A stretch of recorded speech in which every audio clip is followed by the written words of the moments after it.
சேலம் இளைஞரணி மாநாட்டில் தலைவர் பேசும்போது குறிப்பிட்டு பேசினார், வாழ்த்து பேசினார். என்ன சொன்னாரு? நான் கழக தலைவராக மட்டும் உங்களை வாழ்த்தவில்லை, உங்களுடைய தந்தையாக நான் வாழ்த்துறேன் அப்படின்னு தலைவர் சொன்னார்.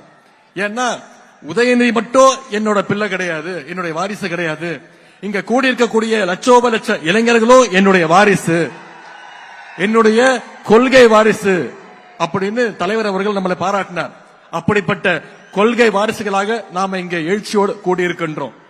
இன்னைக்கு மாநாடுன்னா பல கட்சிகள்ல ஆயிரக்கணக்கில் கூட இல்ல, நூற்றுக்கணக்கில் இளைஞர்களை திரட்டுறது அவ்வளவு பெரிய விஷயம், சாதாரண விஷயம் கிடையாது. ஆனா நம்முடைய கழகத்தில் மட்டும்தான் இளைஞரணி நிர்வாகிகளையே கிட்டத்தட்ட ஒரு மாநாடு போல நாம இங்க கூட்டியிருக்கிறோம். இந்தியாவிலேயே வேற எந்த இயக்கமும் செய்யாத சாதனையை நாம செஞ்சு காட்டியிருக்கின்றோம். இது ஏதோ கணக்கு காட்டுவதற்காக கூட்டப்பட்ட கூட்டம் கிடையாது.